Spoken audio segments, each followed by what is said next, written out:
Hi, this is a drink. I'm Daniel, and I'm going to drink it. It's hot as fuck outside. What could be more British summery than strawberries and cream? Everyone loves strawberries and cream. It's the staple of Wimbledon. Posh people everywhere. Just strawberries and cream, strawberries and cream, strawberries and cream. I'm not a posh people, but I've got a strawberries and cream pale ale, and I'm going to drink it.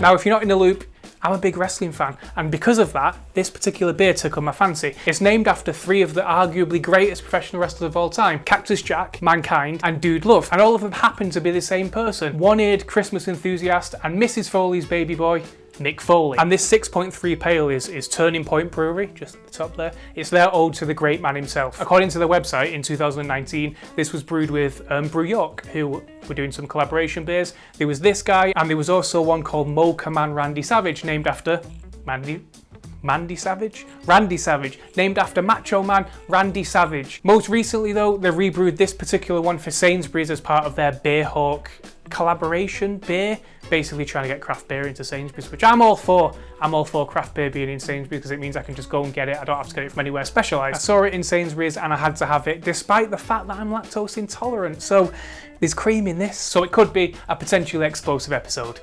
Bang bang. I'm always a sucker for good can art, and this one is a bloody good can. Look at it, it's a work of art. A flannel-wrapped, Kurt Cobain-esque wet dream of a can. On the side, it says it's a milkshake for all of mankind. Right, that's enough looking at the can. Let's just get inside the can. So here we go, let's see what's in here. Okay, so it's going into this glass. It's looking a little brownie. Can we see that there? Is that coming through? There it is. Look at this, it's almost professional. In we go. Is it going to get a head on it? Is it all going to fit in there? It's not all going to fit in there. What kind of shoddy glass is this? Okay, here we go. Okay, so it's dark. It's very dark. It's kind of, it's not, I mean, it's thick. Is there any sediment in there? It's very sedimenty, actually. You can see quite a lot of sediment. I don't know if you can, because I'm not getting close enough to the camera, but yeah, there's quite a lot of sediment in there. It's got a good head. It's amber, delicious and amber. It's quite dark, I think. Not super dark, but dark enough that you can't see your own hand through it. That's the hand test there. And you can't see your own hand through that, so it's a simple beer. The head isn't that thick, it's kind of not that frothy. Yeah, it's kind of a nothing head on it, but yeah, it's whatever. It looks like beer. It smells very fruity. There's definitely strawberry there, but then there's like, there's something lurking here. There's something interesting lurking in the bottom of this. I think that might be, they use like a weird lactose thing sometimes. That might be what it is, I can smell. Yeah, it's kind of, it smells synthetic, and I don't like to say that about beer, but it does smell synthetic. Let me try and top up the head on that. Good God, okay. That's thick. I don't think I'd order that if I saw that. It's very, very dark. There's a lot of sediment. Let's see what it tastes like.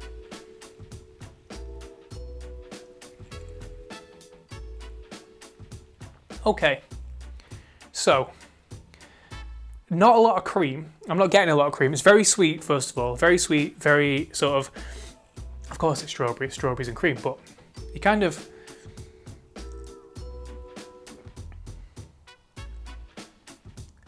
yeah, it's kind of, so really strawberry-ish, very strawberry-ish. That's kind of all there is there. It's kind of like, there's almost like a bitterness, almost like a tang right at the end, a sourness, which is berries, because everyone loves a sour berry.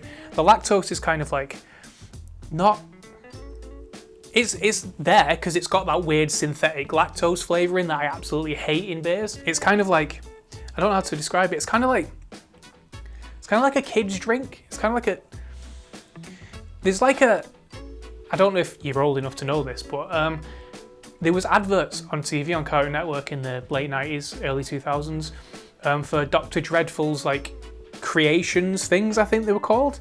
And used to basically, you'd make, there's like a chemistry set and you could eat them. And they all tasted super synthetic. And that's what this has got. It's got like a,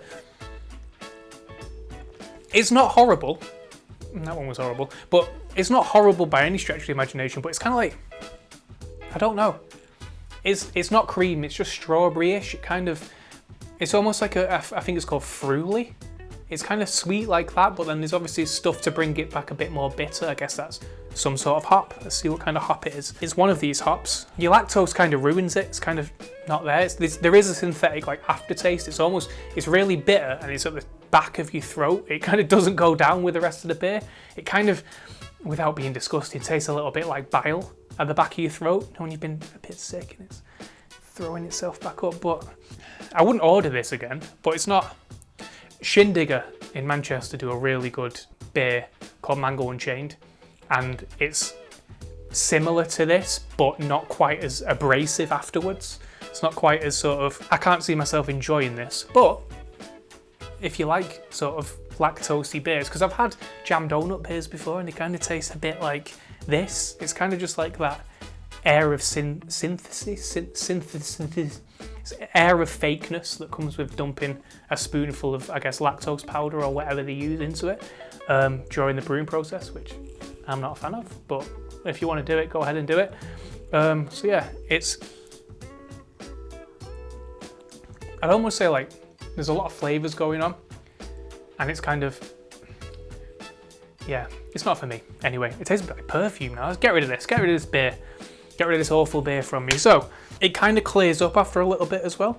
It's kind of a lot more, I don't know, it's like a nice gradient through the, anyway, it doesn't matter. It's a fine beer if you like fruit-based pale ales, I guess. So that's Milk Foley, a solid 1 out of 2 ears as far as I'm concerned. Yeah, it's kind of a weird one. It tastes, it's a sweet, it tastes like sweets. It tastes like some sort of like, I was gonna say rhubarb and custard, but that'd be lying to you. It's just kind of like a, I don't know.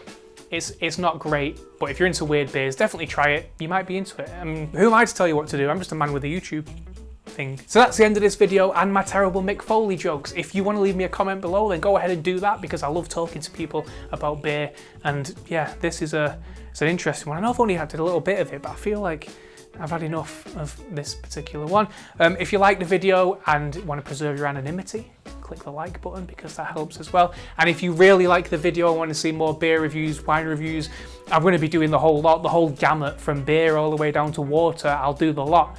Hit subscribe because there's more of these videos coming up, and the bell as well, so you'll be notified every time that I post one of these aberrations and you'll be along for the ride. So thank you for watching Drink Daniel Drink, and yeah, goodbye.